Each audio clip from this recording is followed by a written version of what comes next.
Okay, here we go. Okay, so welcome everybody. It's obviously great to see you all here. This has been a bit of time in the making, and it's really exciting to actually be able to start to actually kick the event off, which is great.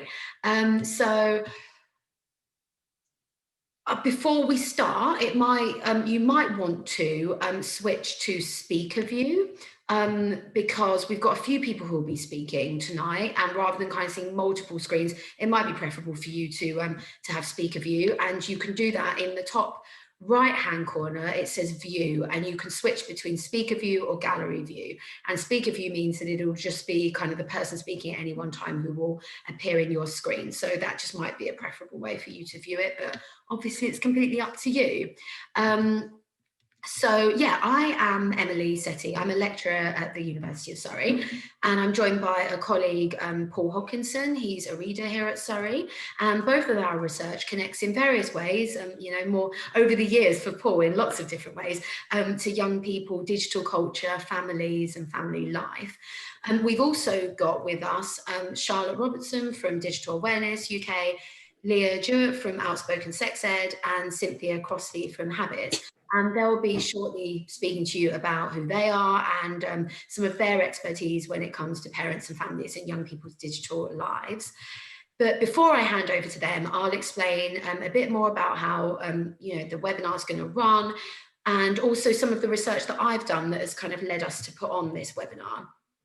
Hopefully, as you know, the webinar is part of the Economic and Social Research Council's Festival of Social Science Week here at Surrey. And the aim for the evening is to showcase some of the work we do, which hopefully has resonance to you in your lives. We've designed this webinar to be an opportunity to discuss some of the issues connected to parenting and family life in a digital era in a way that brings together both the academic research and knowledge and the expertise from those working on the front line with parents and young people. Yeah, as well as kind of our contributions to this, we also want to hear from you. So do use the chat function at the bottom. Hopefully you can see along the bottom of your screen, there's a little chat box. So if you click on there, it will bring up a box where you can share questions and comments, and you can do that either to everybody in the group or just directly to certain people. And what we encourage you to do there is, as we're all talking, share questions that you've got, any thoughts, any comments. We want to hear it all. So whack that all in the chat as we go. And also, feel free to introduce yourselves and maybe even share what's brought you to the webinar this evening. It'd be really interesting for us to find out a bit more about you and maybe some of what your thoughts are about the role that you think parents should or could play in young people's digital lives. We've got a range of different types of people with us tonight. Parents, maybe young people, professionals, practitioners, all kinds of people. So do share your thoughts and who you are from your own perspective. The event is kind of badged to go on until 8 o'clock, but we also factored in that extra kind of 30 minutes. If the discussion is continuing and people want to stay and carry on, that's absolutely fine and we'll be here. But obviously, feel free to leave whenever you need to. That's up to you.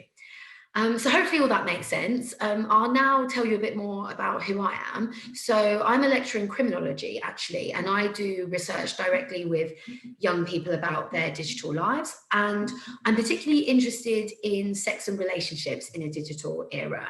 And I look at the risks and harms that young people might be facing when it comes to kind of digital sex and relationship practices and experiences. This isn't to say that I think that everything young people do is automatically risky and harmful. Definitely, that is not my opinion at all.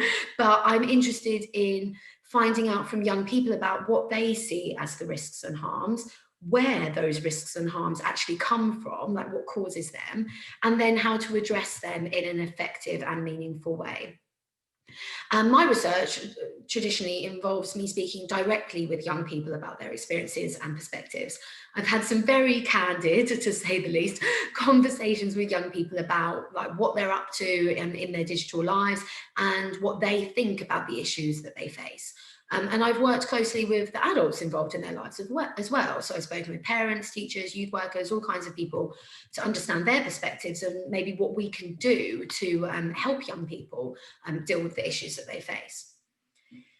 And a particular area of interest to me is young people's use of digital technology to produce and share personal sexual content.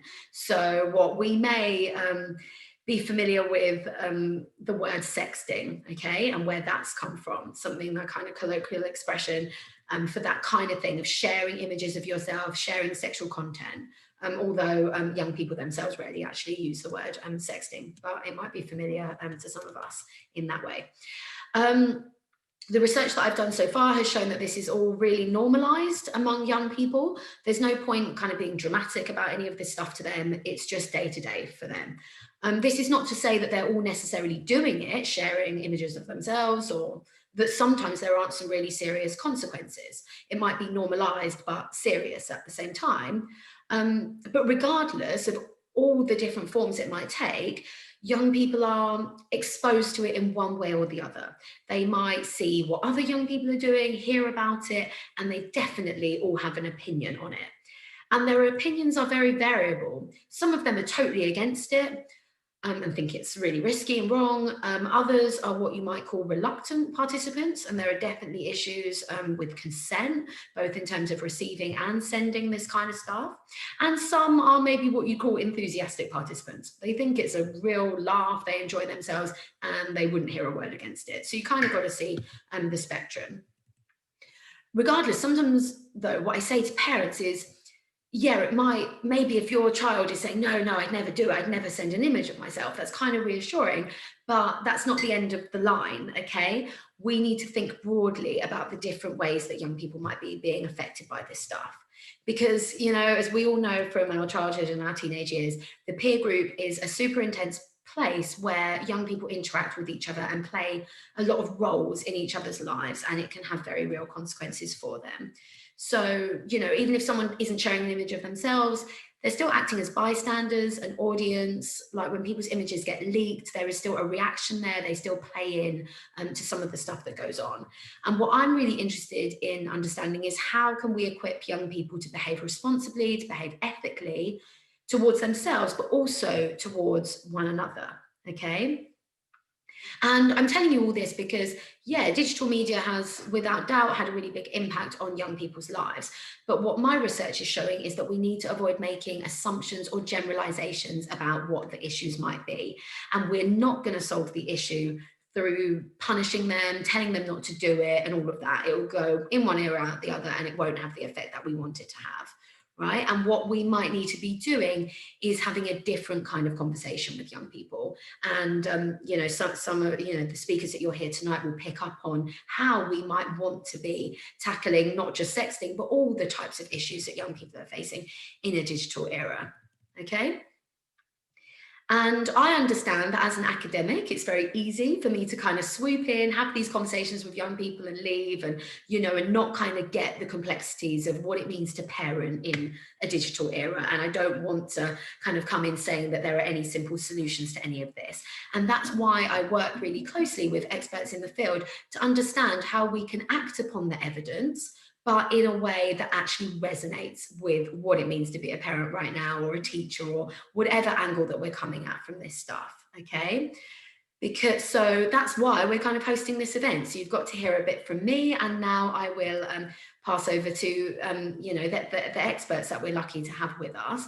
And beforehand though, Paul is just going to introduce himself and explain a bit more about, you know, his response to the questions and comments that hopefully you'll be putting up as we go through the event. So Paul, I'll just hand over to you. Hi, thank you, Emily. Yeah, just to really encourage everyone again, as Emily said, please do. I think probably the most effective way to sort of hear from you is for you to sort of post your comments on the text. And I think after the speakers have all spoken, I'll speak for a little bit, and I'll try and go through some of the things that various of you have posted, pick out a few things maybe to put to our panel of speakers.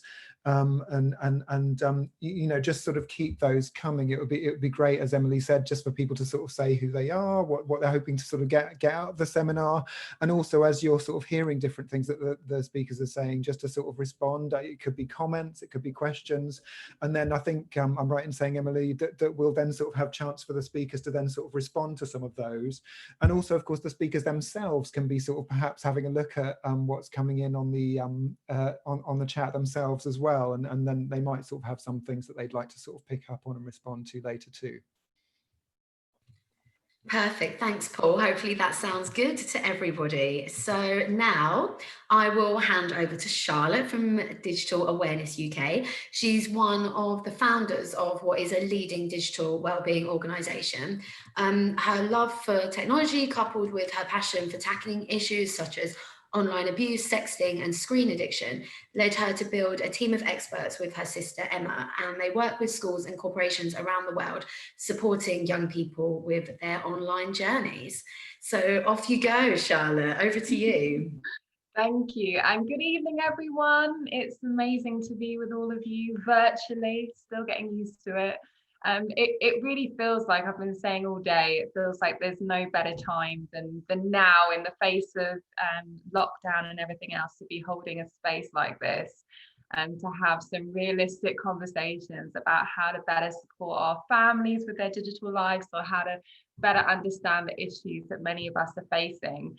I feel like I've been on quite a personal journey over the past 8 years, really trying to understand how devices, social media, the gaming space is impacting all of our lives, our choices, our feelings about ourselves, our futures, you know, everything.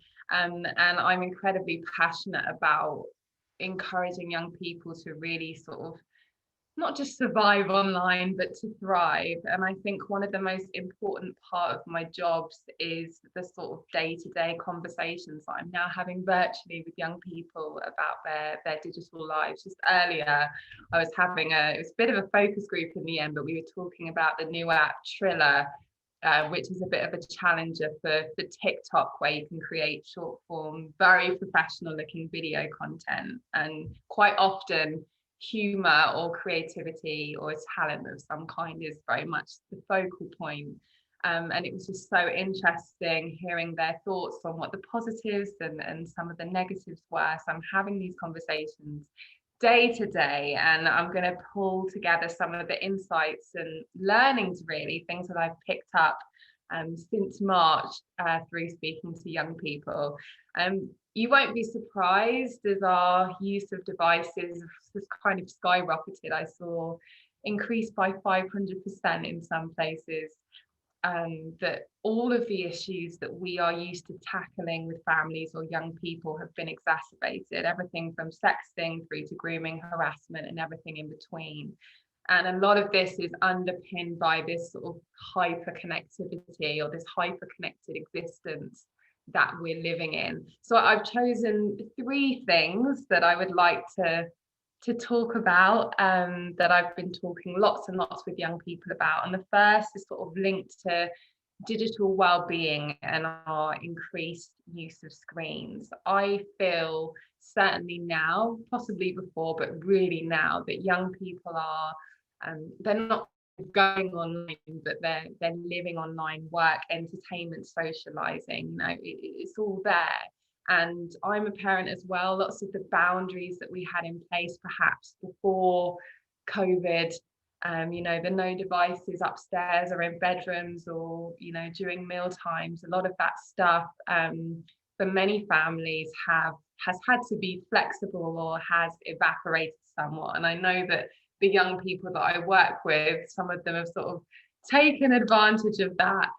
Research is still in its infancy when it comes to the actual impact screens and devices are having on our physical and mental health. The general consensus at the moment is that screens aren't inherently bad for us. It's sort of what we're doing on them that matters, or what it's taking away from, which is why we really encourage parents to think more about what their young people are doing versus, you know, how much time they're spending. But for the first time, what's been interesting for us is that we've had more questions or concerns in relation to things such as digital eye strain with young people. I guess our eyes are fixed to our screens for so long, so we're not sort of blinking or looking around, so our eyes aren't as kind of moist and as healthy as they previously have been. Things like sleep deficiency. We did a survey actually of 20,000 young people between the ages of 11 and 18 a couple of years ago, and found that almost 50% were looking at devices during the night after going to bed. That has increased.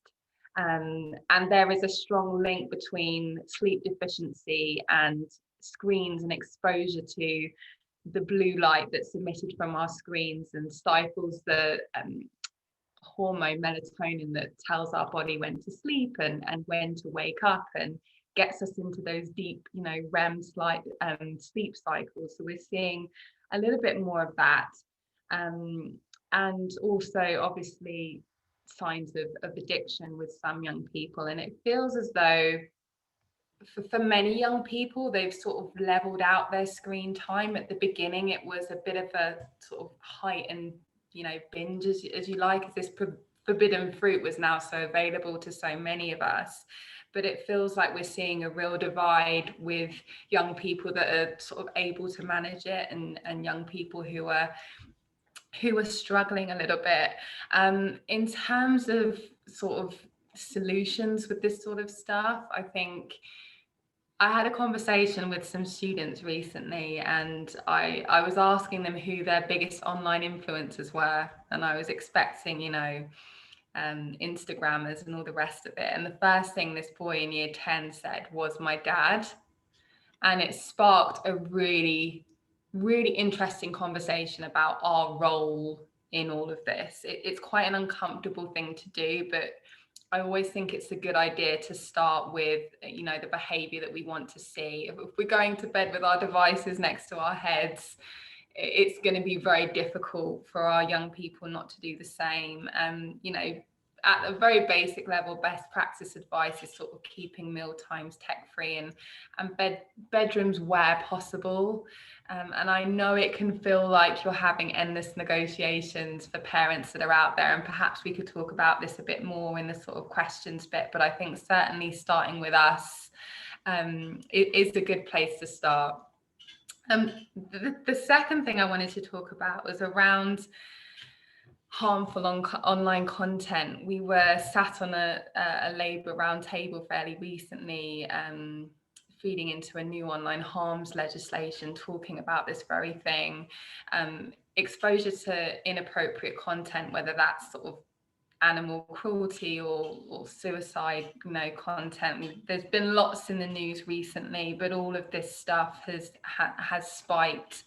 It was really interesting because there's been so many quite heavy, you know, political movements and all sorts of things happening, and our young people are taking a lot in, and it's the first time that young people, not their parents, are coming to us expressing concerns over symptoms related to sort of PTSD and those sorts of things. And this is where I feel strongly that balance is important and those boundaries are important. We're all struggling to strike a balance, I think it's fair to say, at the moment, where we're all kind of living and working in front of screens. There are these key activities that we need to do. We need to sleep, we need to exercise, we need to socialize. And when screens start to creep into those core and important aspects of our lives, we do see the balance sort of tipping. So we really encourage young people to get good digital habits in place, which again, I'm happy to talk more about towards the end. And then finally, the final thing I wanted to talk about that we've seen really increase is this huge surge in the sort of pandemic of hate speech and sort of hateful ideologies and hate speech targeted at protected characteristics such as race or religion or disability. We, as you know, we're a very divided world at the moment. But I saw some interesting research actually. Let me just pull it up. So that there was a 900% increase in hate speech on Twitter during the pandemic, a 200% increase in traffic to hate sites, and a 70% increase in hate speech between young people themselves. We actually did research on this as Digital Awareness UK. Last year, we worked with the Headmasters and Headmistresses Conference, and we surveyed some young people between the ages of 11 and 18, and over a third of those boys admitted freely to sending or receiving racist, homophobic content online. So we know that when it comes to jokes or things like memes, which is kind of an image with jokey text over the top, we do have a pretty dark meme culture in the sort of Western world, and I think a lot of young people, they do have that double life, the online and the offline, and we work hard to try and sort of marry the two actually. And I think a lot of them don't even mean to be intentionally hateful or realize what sharing that sort of content does. But it has become very normalized, increasingly so, and it's something that we are a little bit sort of worried about. You know, tech companies are scrapping about trying to update their policies and find ways to clamp down through content moderation or AI technologies and all the rest of it. But I think it's something that parents, you know, if you're not already, should be talking to their young people about. It's funny because I'll sort of end this bit by saying almost all of the issues that we deal with through our work are old world social issues. You know, even with this example, you know, hate speech is nothing new. It's about having a good moral compass. It's about being, you know, good people, you know, building those digital life skills that are really important, that you're probably doing anyway. Through other things, but a lot of parents kind of feel a bit disempowered in thinking, I don't understand what happens on TikTok, or I don't understand what happens on Instagram, whereas it may look different, but we're talking about bullying, we're talking about, you know, lots of things that you and I can relate to. So I would just encourage you to remember that maybe our young people can teach us how this particular app works, but we can guide them, and we have, you know, a lot of value to sort of add in this conversation and supporting them with their online lives. I feel like I want to go on, but I'm aware that other people want to talk, so I should probably leave it there. Do post any questions. I'd love to expand more later in the session. Charlotte, so much. That was absolutely fab. And yeah, I mean, it just resonates with all the discussions that I've had with you over so, you know, for such a long time. And I think what's really powerful about the work you do is how you show how this is issues affecting all of us, and it's rooted within, you know, the lives that we all lead. And yeah, this might be affecting young people, but it's a society level issue. And I think that's really powerful, how you convey that, definitely. And yeah, I'm sure we can definitely be expanding on some of what you say shortly. Okay, so next up we have Leah Jewett from, she is the co-founder of Outspoken Sex Ed, which is a social enterprise that focuses on getting parents talking with their kids about sex, bodies, consent, pleasure, and relationships, all those easy topics that, you know, parents can just bring up anytime. Yeah. Their website, usefully for parents, is full of tips about how to talk openly about these issues, including a range of expert advice about Mayday moments and useful talking points from the latest news stories. And the Outspoken newsletter keeps parents and educators up to date with all the latest articles, podcasts, petitions, and events related to parents and sex education. So super helpful stuff. And Leah, yeah, over to you. Hello. Yes, so it's hard to keep pace with our children's digital lives. We know that children are exposed to sex and relationships topics through the media, social media, the internet, school, kids in the playground, sexting, and porn. But there's something that you can do as parents that will help safeguard your children. You can start the sex education conversation. Did you know that parents are the missing link in their children's sex education? That's the basic principle behind Outspoken sex ed. And the idea is that parents talking openly at home about sex and relationships topics helps with safeguarding, it improves mental health, and it strengthens the parent-child connection. It's not surprising we find it difficult to talk with our children about sex and relationships. Most of us didn't have much sex education ourselves, or parents who talked openly with us. No wonder we don't have the language, the skills, or the confidence to talk openly with our children. Often parents are unaware of how important it is to take on the role of being their children's sex educator. And by the way, sex educator is a term that was actually used about parents by the Department for Education in its sex education guidance in the year 2000. UNESCO agrees, saying that parents play a primary role in shaping key aspects of their children's sexual identity and their sexual and social relationships. And it's true, sex education begins at home. It's delivered through parents' attitudes and behavior and language, even if they don't realize it. Parents and schools are actually young people's top 2 preferred sources of information about sex and relationships. Believe it or not, young people want to be able to get sexual information from their parents, as well as insight into relationships, intimacy, breakups, that kind of thing. Many parents tend to be reactive rather than proactive. They might wait for a situation to crop up, or for their children to come to them with a question, to reach a certain age, or to be at a particular developmental stage. Also, lots of parents have barriers to talking openly at home. These could include embarrassment, shame, fear, or perceived need to have all the answers. Most commonly, parents have this fear around their children's emerging sexuality or of destroying their children's innocence. Parents often think that sexual knowledge is something for adults only, or it's not appropriate for their kids. But if you shelter children and young people and shield them from learning about sex and relationships, that maintains their ignorance and leaves them vulnerable to abuse and liable to seek information from unreliable sources like porn or their peers. So there's all kinds of myths around sex education. For example, that it actually encourages children to have sex or have sex early. But as we know from the example of Holland, which has world-class sex ed and where parents and families talk openly about sex and relationships, teenagers have lower rates of sexually transmitted infections, they have fewer unwanted pregnancies, and they have delayed and mutually desired first-time sexual experiences, often under their parents' roof and with their parents' knowledge. So let's do it like the Dutch and talk openly at home.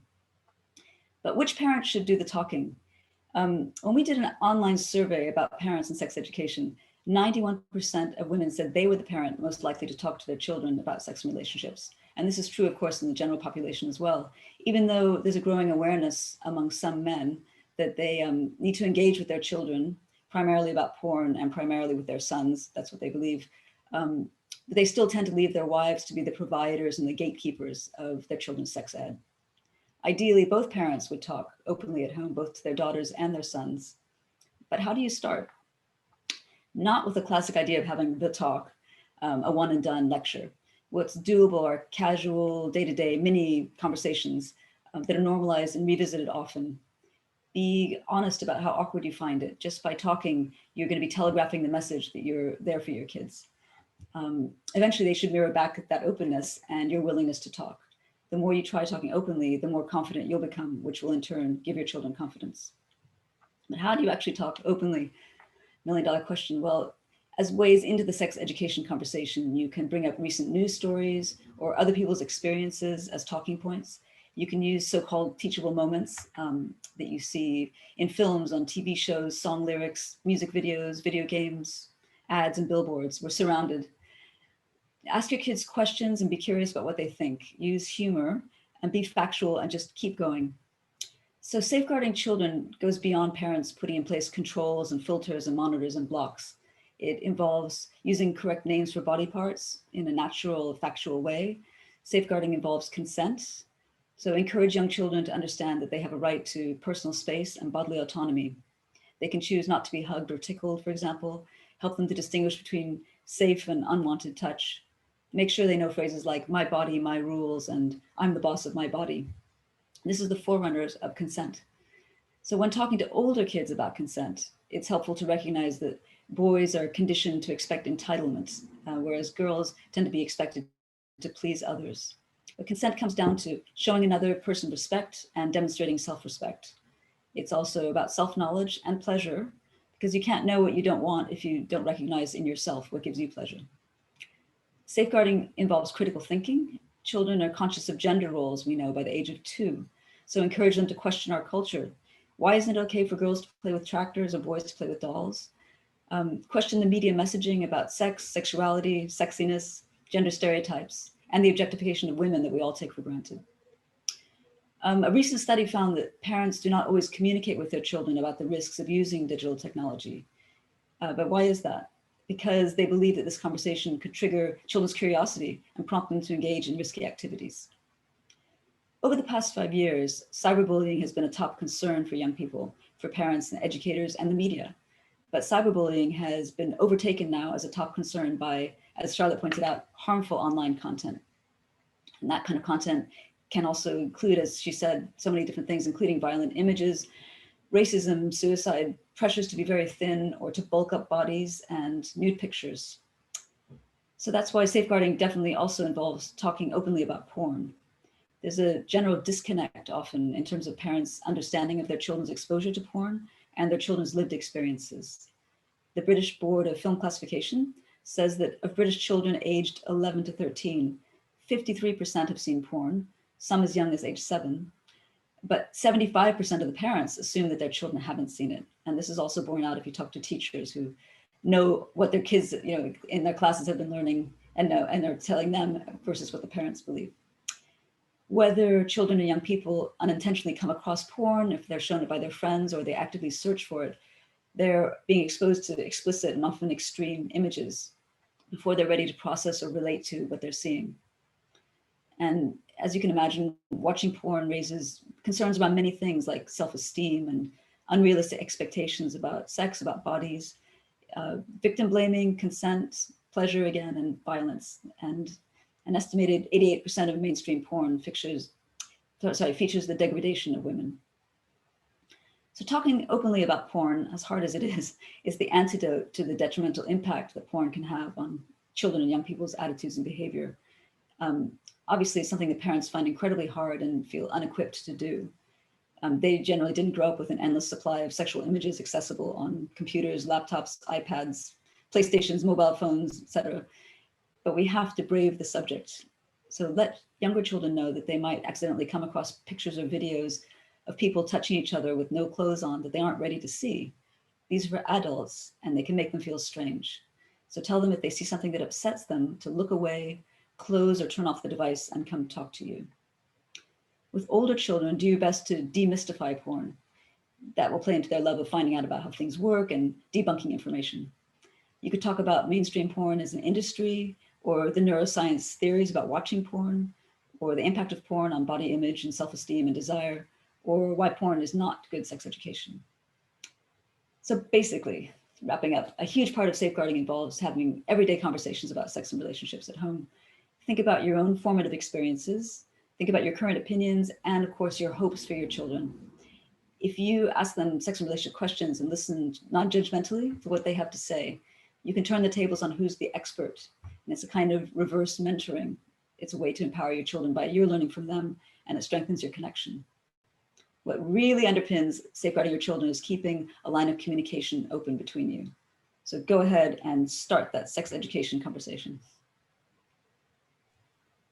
Thanks, Leah. That's fab. Yeah, I love kind of all your messages and stuff that you put out about this, particularly that idea that parents don't actually need to be the expert, and that the learning can be bi-directional, particularly in a digital era where actually the adults involved in the conversations can definitely not feel like the experts, and and then maybe tackling this stuff themselves, so yeah, no, that was fantastic. Thank you very much. So last but not least, we've got Cynthia Crossley, who is what we call the Habyts Whisperer for the next generation. As the founder of Habyts with a Y, Cynthia has built parental controls and educational technology the digital management and motivation systems, and studied young people's uses of electronic devices, digital content, social media, gaming, and related activities. She provides guidance across multiple facets of parenting and family dynamics when it comes to digital usage and youth development. As well as this, given that she's the mother of 3 boys, combined with diverse roles at Microsoft and other organisations, Cynthia focuses on helping parents, schools and young people develop the next generation of essential life habits in a distracted world. So over to you, Cynthia.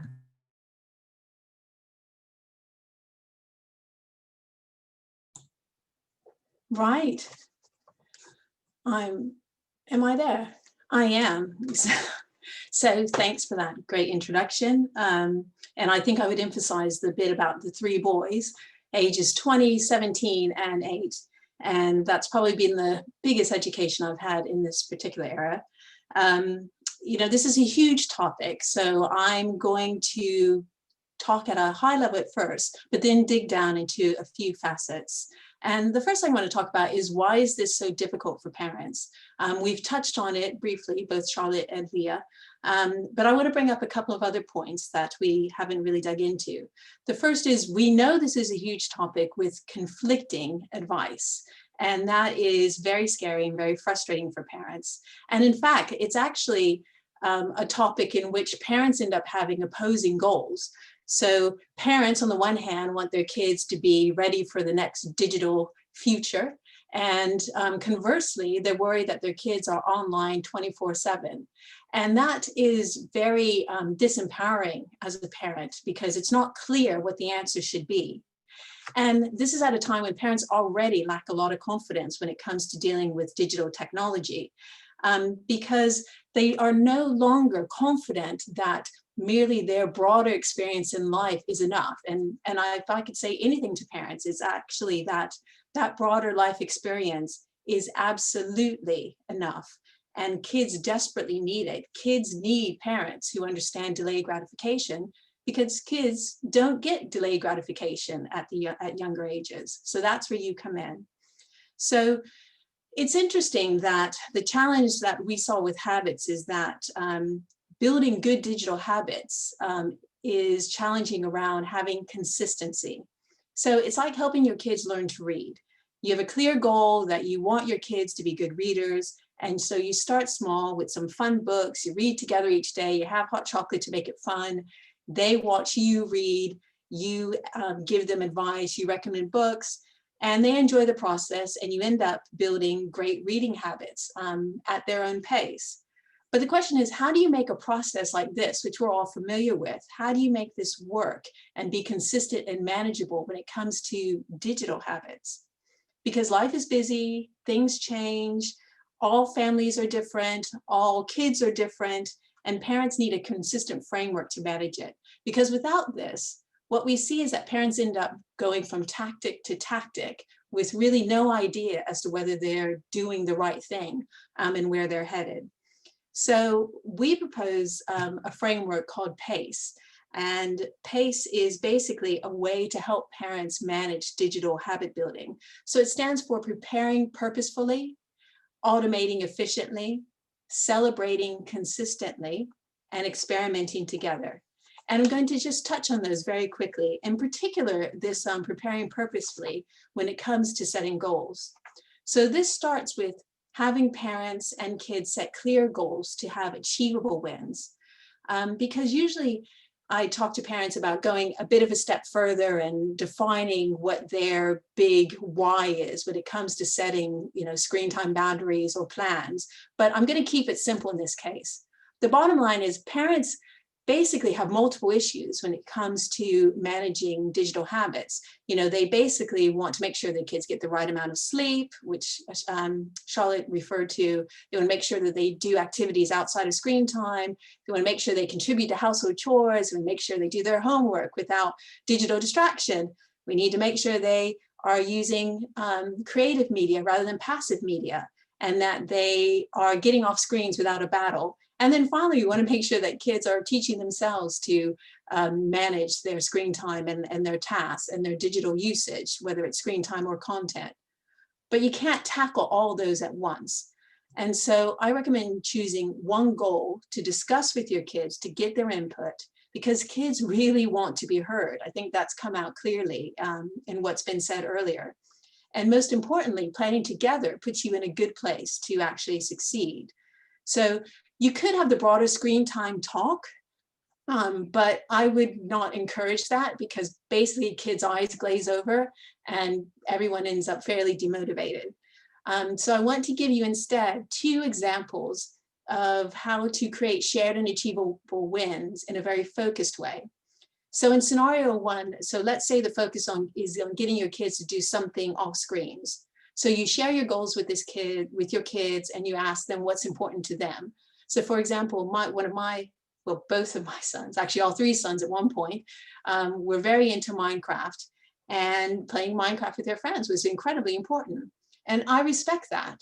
And I decided to basically approach that in 2 ways. So one, I asked that I'll use my youngest son here, that he show me what he's doing in Minecraft and show off to me. So bring me into his world. And secondly, I tried to find an opportunity to bring the online world into the offline world by asking him, okay, if you were to create your own games, what sort of characters and plots would you have?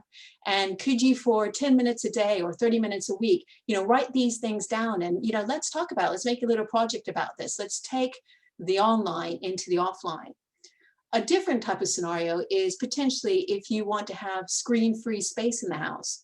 So you share your goal with your teens in particular, and you ask them, what do they find annoying about the current screen time or content management in your household?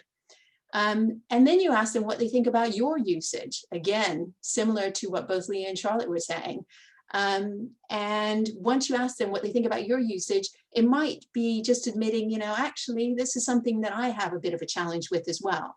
And following on from that, to get the ball rolling, you could propose some ideas around, for example, screen-free locations in the house or screen-free times. So screen-free locations could be bedrooms, they could be bathrooms, which is actually a commonplace where screens are checked, or they could be kitchens. Screen-free times could obviously be dinner time, which I highly recommend, as well as certain times in the evening. Or I know one family who basically has no screen on a Saturday, and that's what they've done it for years, and it's worked very well. So there are so many goals and boundaries that you could agree with your kids to do. You just need to agree them in a shared way, write it down, and make sure that everyone is aware of them.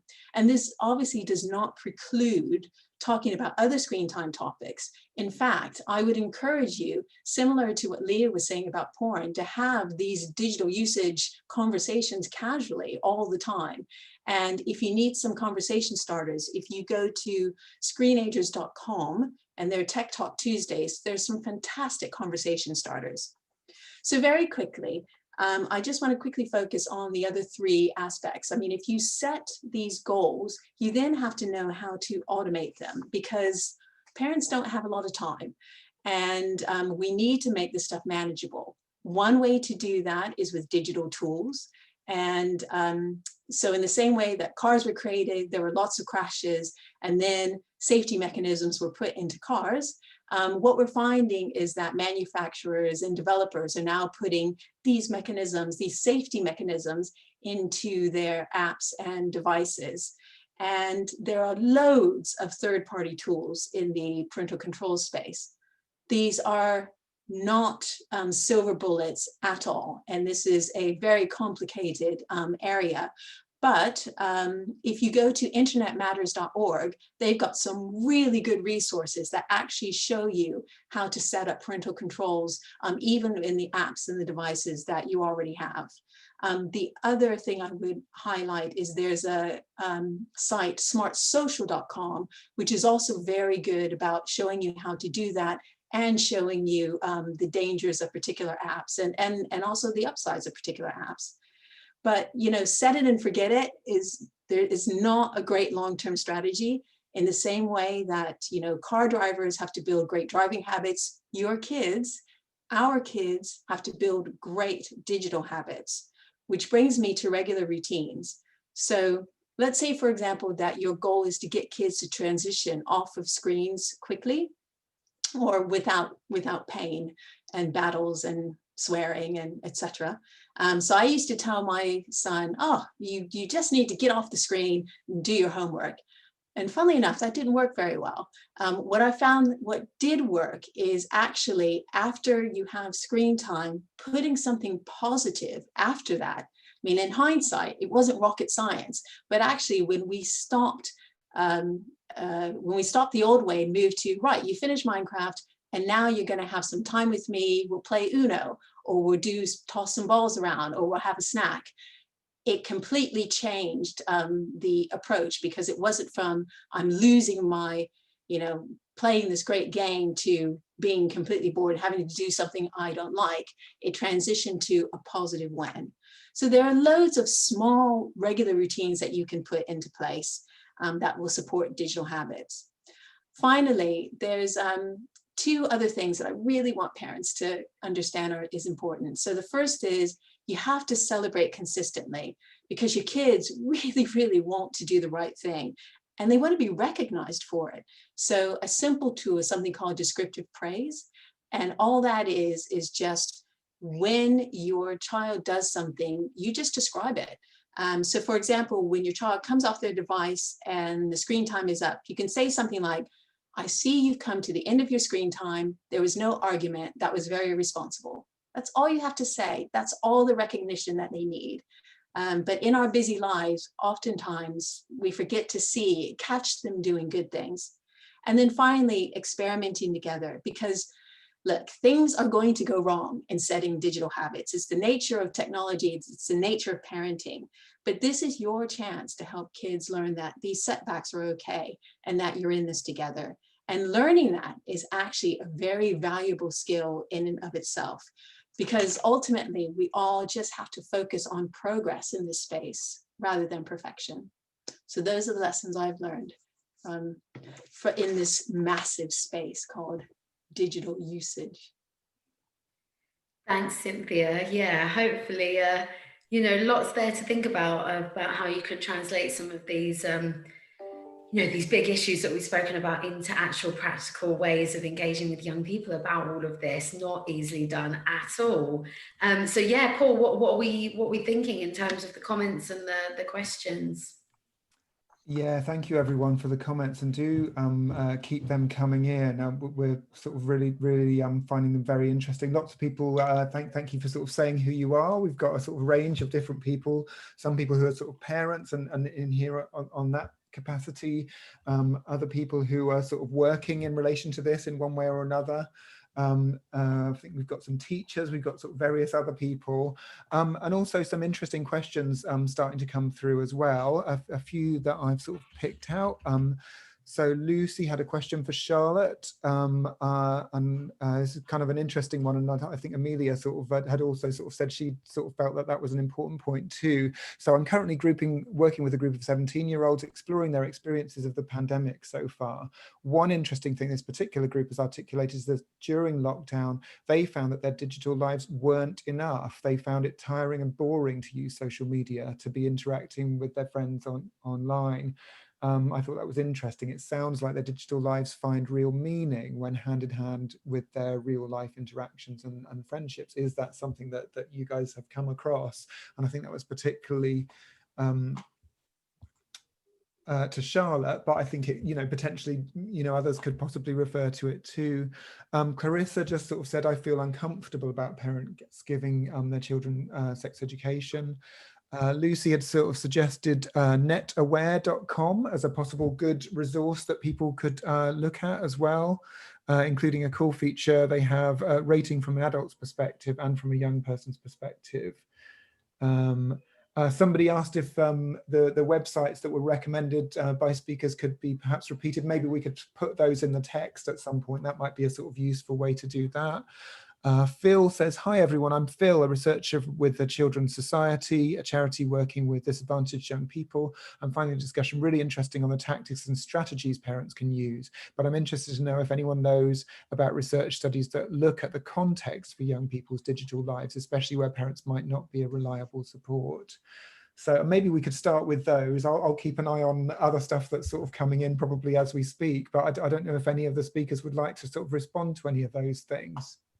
Yeah, shall I start with the kind of observation about sort of losing a bit of enthusiasm for social media? I think it's an interesting one, and I definitely have heard similar things. We all have probably heard of the acronym FOMO, the fear of missing out, which is kind of in our faces as we see everyone highlight reels every time we go online.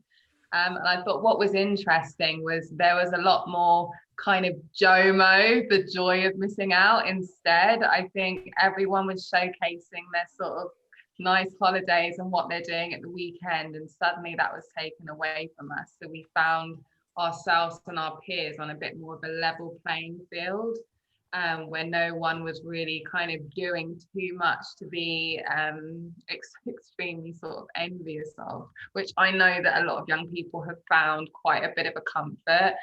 I think because of that, there has been a lot more focus on the sort of influencers and the people that kind of, you know, capitalize on, you know, selling products or, you know, sort of paid endorsements and that sort of thing. So there's definitely you and all of your mates, everything's kind of not too much happening. But then there are certain people popping up who did manage to get to Dubai and who did go for that Gucci phone case and all of that sort of stuff. So they are still feeling those insecurities on quite an extreme level as their focus turns to people that are doing interesting things. And of course it's probably just overexposure. I meet young people who are like, I've watched every box set on Netflix.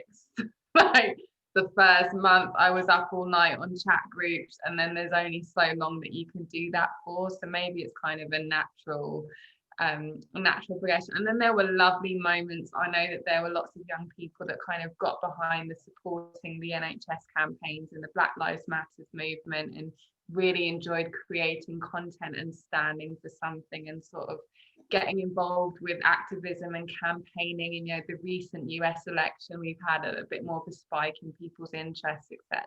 So there will be those moments, but overall, you know, it would be, I think, good to help us achieve that balance if that continues. Thank you, Charlotte. Any thoughts on Phil's question about sort of, I suppose, I don't know whether, Emily, you might have something on this, sort of research studies that look at the context for young people's digital lives, especially where parents might not be a reliable support. Yeah, no, I thought that question was super interesting, actually.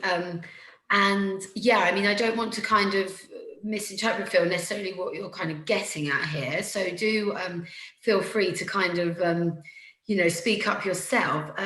But yeah, I mean, for me, and it's something that I think, you know, all the other three have touched upon, that we can't just deal with digital life as this separate kind of thing that raises these distinct issues that we need to address as particular issues, right? Oh, and you know, if only we could get rid of technology, or if we could just monitor and control everything young people do, then all this stuff will go away.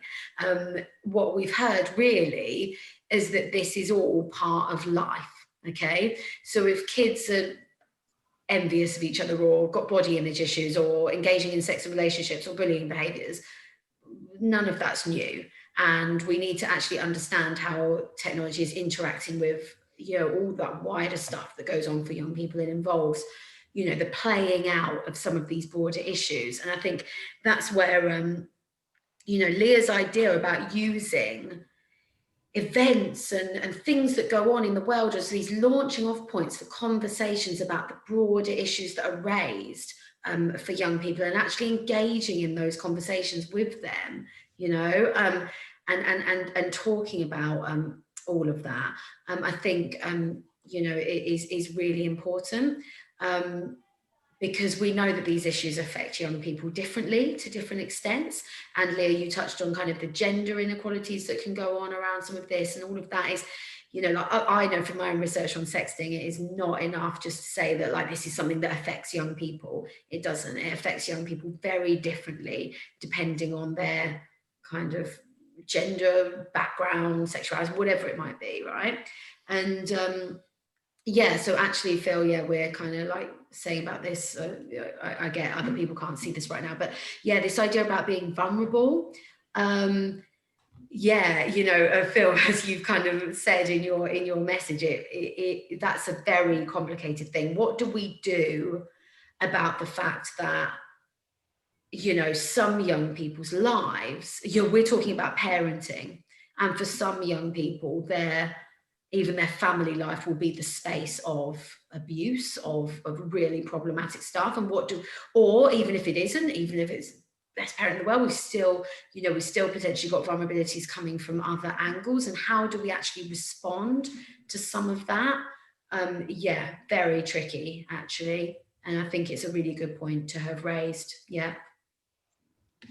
And also what we tend to notice when we are sort of pulled into schools or incidences have happened is that those that are most sort of vulnerable and off risk online are exactly the same people that are at risk kind of online. We work with sort of all sorts of teams, from unaccompanied asylum seeker teams, sort of social workers, and I think that's why it's so important that we do have a really good computing curriculum, and that the right education is reaching young people in the schools, and that, you know, we have good safeguarding leads who can kind of pick up on young people that might need that additional support and training. But you know, that is a good point, and I guess there are no right solutions, no easy wins with that one.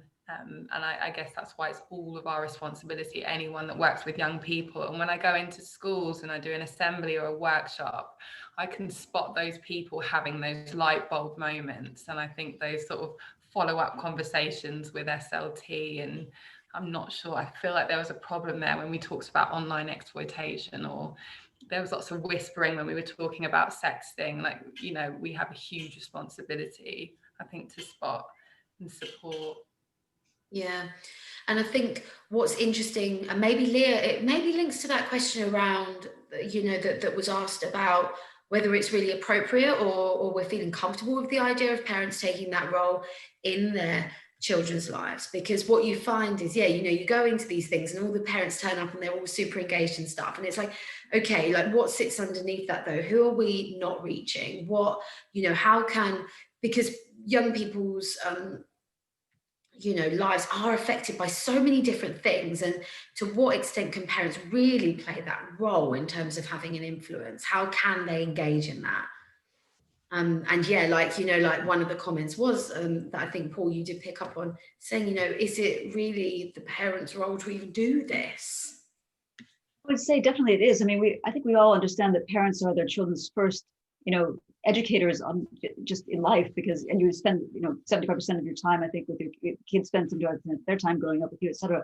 So it just makes a lot of sense, because sex is a part of our personal lives. It's also, we're living in such a hypersexualized culture that we see sexual elements all around us to different degrees all the time. And I know it's very hard for parents to get over the barriers and the obstacles they have, as I said, but because they often didn't have parents who spoke openly with them. We can see in other cultures, in, as I said, Holland, in Denmark, you know, people who can speak openly. It's something that they're taught in school as well, and they just generally have better outcomes. I just think, I mean, it's something to keep trying here and there over time, and you can start using the correct terms for body parts. For example, say vulva, say penis, say these things that are very foreign to us. But the more you do it, the more comfortable you become with it. And as Charlotte used the term moral compass, I think parents, although they can convey objective information, I mean, it's possible to talk about parts about sex in a kind of an objective way without bringing all kinds of sort of subjective feelings into it. At the same time, I think children would like to know where their parents stand on different issues and how they feel morally, and they can use that, they can agree or deviate from it. But so I think, I mean, statistics really do show, and as I say, the government, UNESCO, all kinds of organizations do really understand that parents, whether it's inadvertent or they're overtly doing it, they are teaching their kids things about sex and relationships and about their feelings towards them. And I think children need to have that and that foundation to then understand themselves how to go out and try things as well. So I think it's also important that a lot of the conversation makes big assumptions about, they kind of treat youth as this monolith, and we're not recognizing the demographic differences. We're not recognizing, differences between kids who are dealing with managing digital issues that, for example, I worked with a lot of kids who have ADHD and autism, and it's a different set of solutions, and you have to approach things in a different way.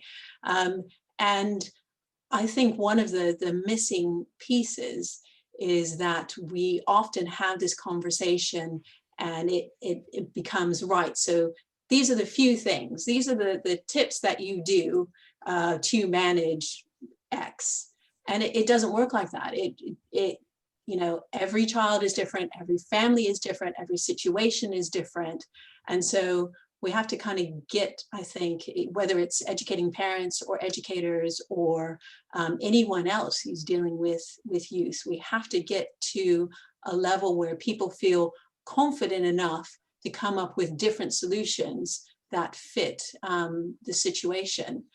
Because, so there are statistics that I remember Common Sense Media came out with their statistics on digital usage, and in the US, digital usage among Black Americans and Latinos was significantly higher for a number of reasons. The solutions for certain groups is just not going to be the same, and obviously within that group there's a lot of diversity. So my one frustration with the current approach to this, and I feel the same, even in, when we're dealing with Leah's areas of expertise in terms of conversations about sex education, that those conversations are very, very different depending on, again, the child, the family, the situation. And I don't always see the resources or the pathway to help people feel comfortable to have different types of conversations. And then I think that produces a lot of guilt around parents, educators, and a lot of people associated with youth, because they feel like I don't have the answer. And it's like, well, the answer is it's not obvious. You kind of just have to, you got to figure it out as you go. And I don't feel like there's enough leeway in the way that we approach this at the moment. Can I just say that everything, you're changing, your child is changing, the whole sex education concept, society is changing. So conversation is going to be different from 1 month, 1 year to the next. And the whole thing is it spirals through their childhood. And whenever you can jump in there and start trying to normalize it and make it like an everyday conversation, the better it would be for everybody. Yeah. Yeah, we've got a comment that's just come in that sort of says, I think parents keep it normal. I assume that's a reference to if parents sort of are doing this in some ways, it keeps it normal in a way. It's not a screen version, be that romanticized or hypersexualized, from Rebecca. Amelia says, as a mum of a 4 and 5-year-old, I love Cynthia's advice around limiting screen time. Simple but so positive. I couldn't agree more, as a dad of a 7-year-old and a 9-year-old who have just suddenly had a sudden introduction to quite a lot of screen technologies in the last 6 months. Actually, Paul, the one thing I would say on that is honestly, I am very different now with my 8-year-old than I was with my 20-year-old. You learn a lot in 12 years. And I'd say one of the biggest things I learned is this shift away from thinking of it as just screen time is a really good shift. I definitely think of it more as the conversations about what are you displacing, what are you not doing by spending so much time on screens. And even when I first started doing Habyts and was interviewing lots of parents, that came out loud and clear that it was, many parents said, well, actually, if I could, if I manage my expectations, if I could just get them to do this other stuff, I can deal with it. And so I think the two are part and parcel, and I agree, it needs to be a positive message because they won't listen if it's not. And you Yeah, know, I'm glad you said that actually. Oh, sorry, go for it, no, Emily. you go, Paul. Yeah. Yeah, I just had a thing about the screen time thing actually. I went to or actually I sort of spoke as part of a seminar as part of Sonia Livingston and Alicia Blum Ross's new book that's about sort of parents and children's technologies. And they, I mean, it's an excellent book in all sorts of ways. One of the things they sort of say is that limits on screen time is possibly not the way to go. Yeah. And that can perhaps just sort of lead to unnecessary conflicts, and it's almost sort of missing the point in some ways, because it's more about what's happening on the screen and what's sort of going on there than just screen time. But I wondered what the panel thought about that, and again, you know, perhaps anecdotally, you know, as a parent, it's sort of an interesting one, because in theory I agree with that thing about it not being just about screen time, but in practice, I suppose actually I just think, well, if there wasn't a limit on screen time, they would be on the screens pretty much all the time. Yeah. And I'm not sure that I'm entirely happy about that. So it's kind of, yeah, just interested in what the members of the panel feel about that, and just sort of in practice how parents sort of handle that. And we've obviously had some very useful suggestions already. It's difficult, isn't it? Because I know, you know, Sonia Livingston, there is a lot about like how things make you feel, and I know that's something, like, I think a long time ago, Charlotte, you and I actually spoke about this. It's not screen time per se, it's how that screen time makes you feel. I know anecdotally from my own experience since lockdown, there have been, and I'm sure I'm not alone with this, you know, occasions where I have just killed time scrolling through Twitter or something and come away feeling pretty drained and negative. But then at other times, I don't know, I sat down with a box set and watched, I don't know, some nostalgic thing from when I was younger, and it made me feel really good actually, and I came away from that feeling kind of positive. And so yeah, it's not screen time itself, is it? It's what you're displacing and how it makes you feel, and what impact that's having, you know. But it's interesting, because I think this goes back to the point that it varies by the child and the family and the situation. I mean, I'm on lots of forums where parents are, you know, they're going insane because literally just the sheer quantity of time, it's just too much. So I think we have to be careful. I actually get frustrated with the argument of, is it about screen time or is it about screen content?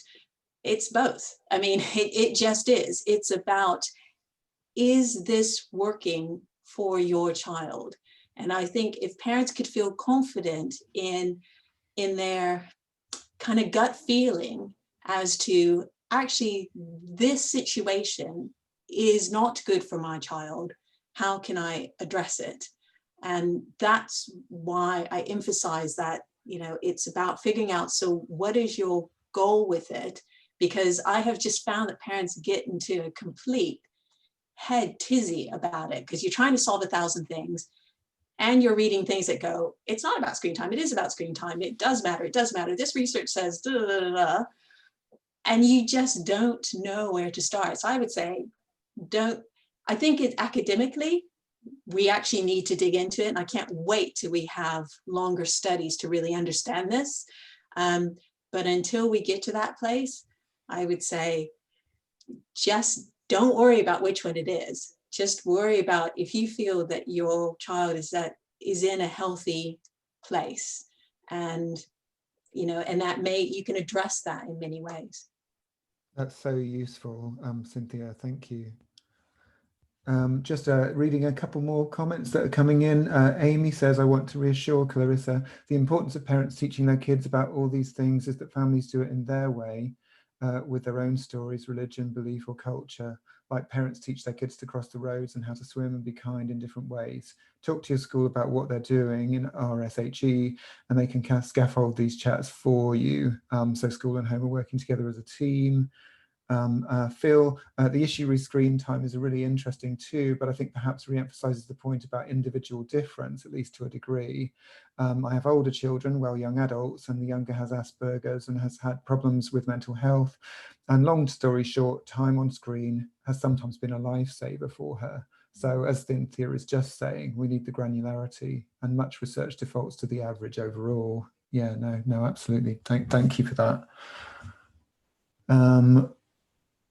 Lucy is just posting some more resources.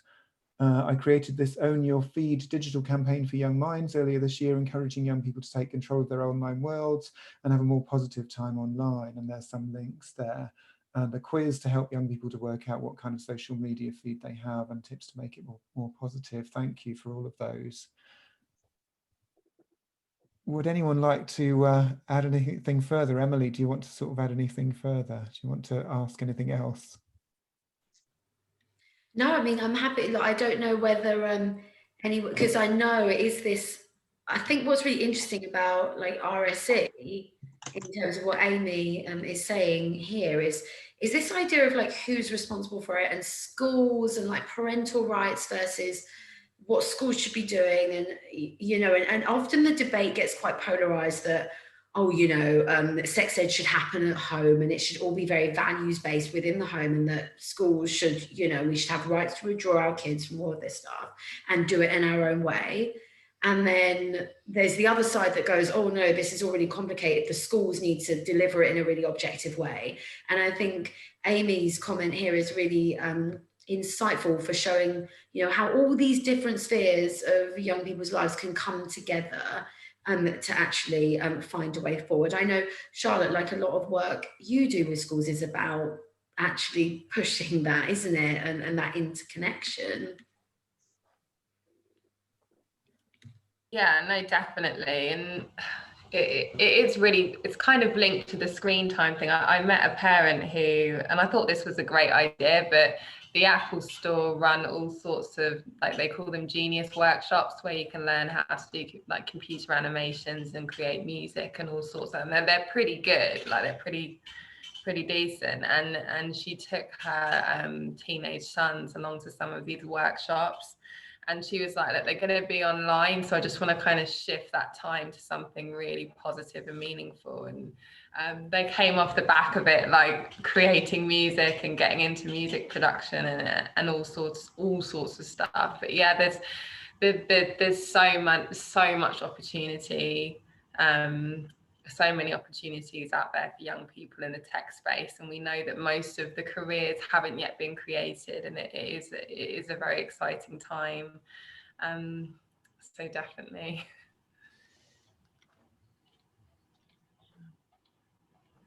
We had so one of our developers, his son is autistic, and so it was quite interesting because he brought a very different approach to when we were building out our app.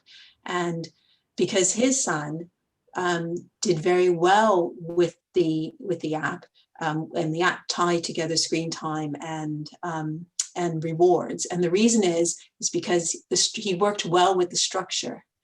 And you know, and you know, yet I was speaking to other parents who were kind of going nuts because their kids they were really flailing against the structure, and his kids were loving it. And I agree with you, Charlotte. It's not one size fits all, and it's, you know, he was a developer, so his son was really good at developing and, you know, really good with technology, and he was really using it for creative purposes, not passive media. And that's absolutely brilliant. So we've got another question that's come in from Hemant. How should parents deal with their younger kids? Should they get exposed to any negative influences at school and display more confidence or interest in them rather than with parents? If they tend to hide such experiences, what should be their behavioural or other changes that we can look for to step in? Anyone got any thoughts on that? I think that's such a good question, actually. And do you know what? It links to this thing that Nice. Like some of the research on that, because it is just the case that as children get older, the evidence shows that the influences on them become wider, and parents kind of fade into the background a bit, and peers and all of that become very influential. And when there's like a clash, sometimes what's going on in like the peer group can start to become more significant for young people, and that's where they're getting like this connectedness from, their sense of self and all of that. But there is still this idea that they really want their parents to be involved in their lives. And I think that like kind of really touches, you know, what others have said tonight about that role that families can play. And I say this more as like a preventative thing. I remember reading about something like kids want you to be involved in their lives. The research does show that, but they are very attuned to being judged or having kind of like generalized statements made about them rather than being treated as individuals. So it's all about how it's approached. If, I don't know, you see your kid like doing something online and then you go in with these kind of views and judgment and stuff, then often that can make them think, oh God, my parent is not someone I can talk to. And then that reinforces the idea, but oh, my friends are like me, and all these kind of wider influences, that's where I need to be. And that divide can get more and more entrenched. And I think what we've heard from the other speakers tonight is this idea of being really open to, you know, really hearing from our young people and children and stuff about what it is that's going on for them, and being quite receptive to that. Now, as a researcher, I have, like I said right at the beginning, had some very candid conversations where I'm literally sitting on my hands being like, oh my God, I cannot believe I'm hearing this right now. And that's, for me as a researcher, I do not underestimate what that must be like as a parent or whatever, but it is about those lines of communication and keeping that going. I don't like, you know, the others of you probably have more to say about how to actually do that in practice, right?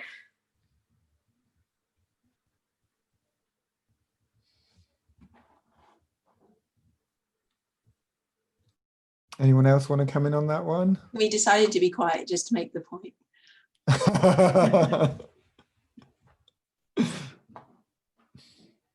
The other thing that I picked up on actually was, and I'm not sure how much there, you know, what we can say about it, but that of the interest that I have in terms of research is in fathers and fatherhood. And yeah, I noted the point about sort of the gender of parents. So which, you know, it's mostly the mother, isn't it? That perhaps either is doing the talking to people, or is sort of feeling a number of the pressures to do with doing it, or feeling the need to do it, or having the anxieties about it. And fathers, of course, do in some cases, but it seems to be perhaps less so the case. And so I suppose that, yeah, I wondered whether the speakers had any thoughts on, you know, how do we sort of encourage fathers specifically to kind of become more involved in kind of addressing this kind of stuff with their kids?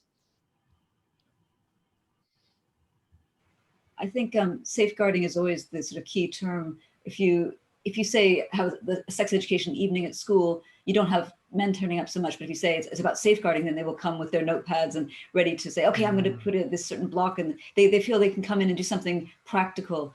And in the research of my co-founder of Outspoken Sex Ed, they also want a sort of framework. They want something, you know, that will guide them in particular. But again, it's often that they weren't, it was never modeled for them, having fathers who spoke openly with them. So they have to get over that hurdle themselves as well.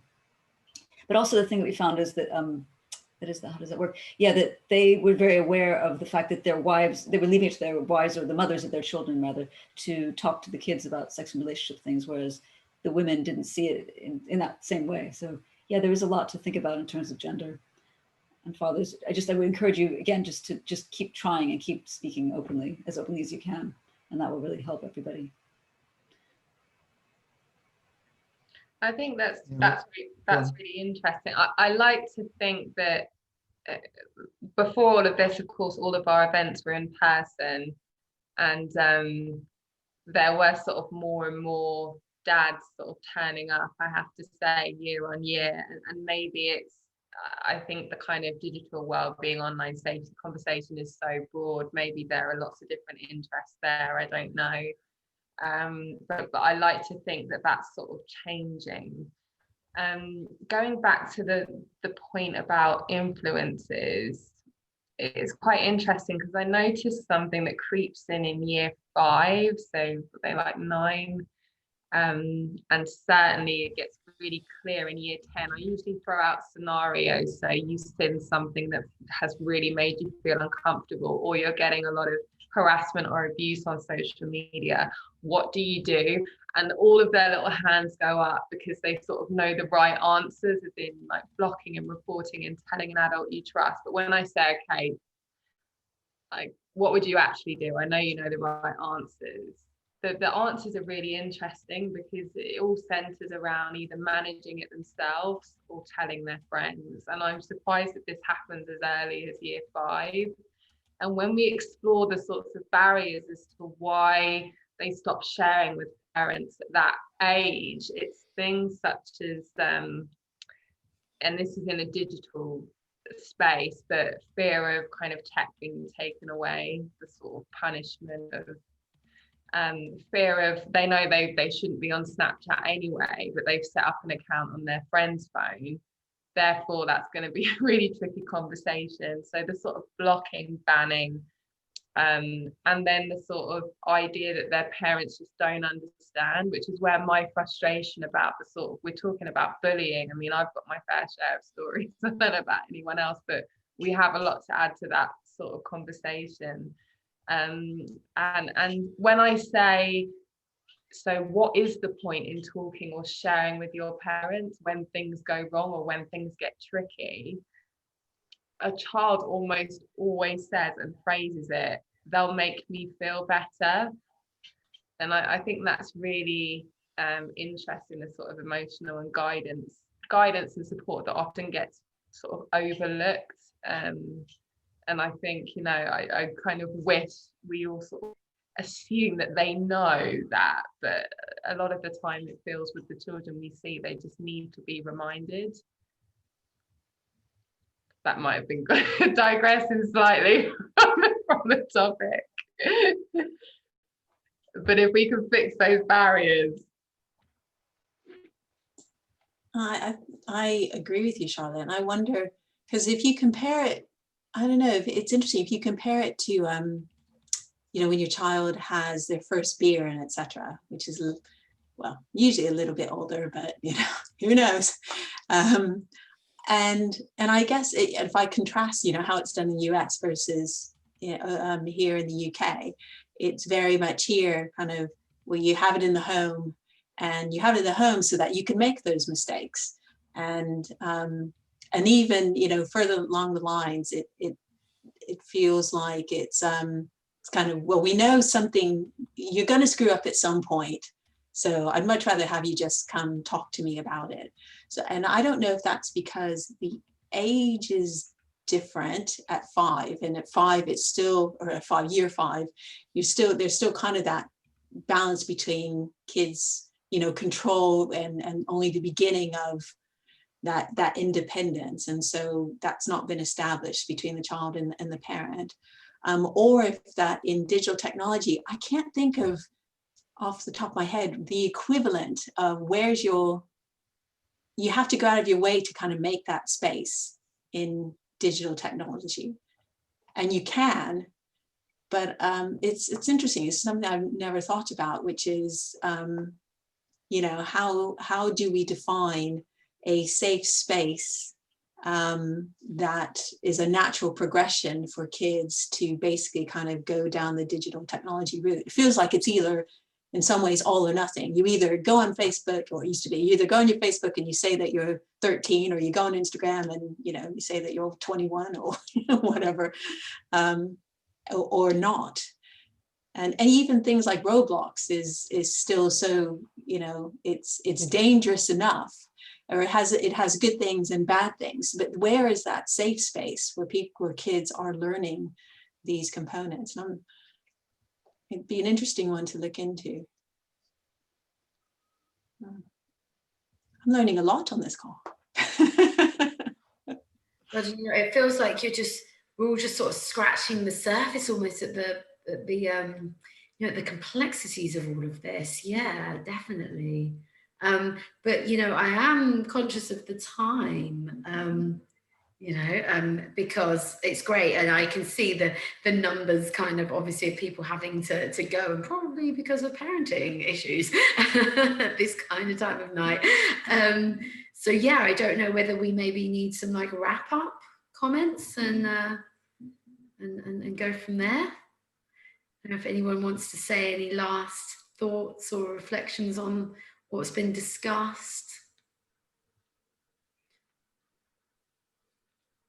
Can see, Leah, you're saying things about masculine stereotypes. Yeah, I mean, do you know what I find actually really fascinating about youth, you know, young people today, that we talk about them in a sense that like everything's different. They are engaged with digital technology, and it's the whole kind of like woke generation. They've got all their, you know, open-minded views about everything, and they were exposed to all these different ideas and etc., etc. And you know what I find really amazing, when you actually go in and speak to young people, you see that the same old issues are just cropping up over and over again. And actually, it doesn't matter if it's digital or real life, as we, or whatever we want to call it. You know, that real intense process of being a child and a teenager and an adolescence, and the way in which, yeah, young people themselves are so aware of like when adults are telling them off and judging them, but that normalized process of judging each other and socially policing each other and holding each other to like gender stereotypes or whatever it may be is so intense at that time. And it, whenever I've kind of walked away from speaking with young people, I'm like, yeah, you know, the platforms for all this might look a bit different, and maybe some of it will be intensified. Yeah, you know, some embarrassing stuff I did, everyone's kind of forgotten about. For you, it's this digital footprint, it's real in maybe a different way. And that switching off, you know, bullying and cyberbullying, that not being able to get away from it. There are new challenges, but a lot of this stuff is really familiar, right? Because it is that age-old process of just finding out, like, who are you? What are your influences? What do you really believe? What do you really want to be? And what do you really think is responsible and ethical? And all that complexity. And parents are like one part of that tapestry, aren't they? And it's really complicated for all of us. But I think that idea that something really different is happening here, maybe we need to, like I think, you know, was said earlier, demystify that. Like what Leah said about porn, demystify some of the really scary elements of this and actually take it back to basics a little bit. Maybe.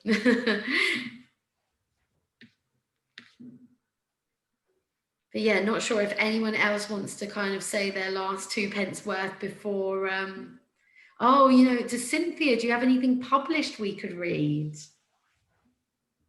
That's a question, not I'm just. No, all my work has gone into, I publish quite a bit on our blog at habyts.com, but I'm now inspired by all of you too, because I just find this area so fascinating. And I think the only way we're going to, you know, get to a solution is to have more forums like this, where we're really kind of picking it apart and trying to get that, as you and Mary together so well, Paul and Emily, this connection between the research side and the practical day to day. That's the book I want to read. So happy to partner with anyone on that. That's the key, isn't it? It's all well and good having all these abstract theories and evidence. How do we actually do that in day-to-day life? Totally. Yeah, but you need I really cannot wait until we have some research. I'm dying for it, the research that we can all kind of use as a touchstone, because I hate the broad generalizations that we end up having to make as a result. So we need both halves, definitely. Definitely. And on that note, if this is a nice little way of neatly finishing off, we have all recently bidded to do research on this very thing, okay? The realities of how do we do this, right? What does it look like to have conversations in families? What are the issues here, you know? Because we know that like there's the theory and the evidence, and there's the reality of it, and how do we bridge it together? And that's exactly what we're, you know, hoping to be able to do in the future. So, you know, watch this space. And I would say more than anything, you know, from all of the three frontline experts that we've had, Digital Awareness, Outspoken and Habyts, you know, be consulting their websites and what they're doing if you haven't already sign up to, you know, their stuff, because hopefully, if you've seen tonight, you know, there's some really great stuff to learn from all this. Yeah. But yeah, no, some great, yeah, glad everyone's saying here that they've enjoyed it. So fantastic news. That's exactly what we want to hear. So yeah, are we happy to kind of end it here? Thank you so much, Yeah, everyone. access to the recording, yes, you will. I will just have to do a bit of technical processing about all that. So obviously bear with me. Because for all the research I do in this space, I'm really not technical as a person at all. So yes, as soon as I've figured out how to deal with the recording, this will all be made available to you. So yeah, great. Thanks everybody for attending, and yeah, get in touch if you want to engage further. Bye.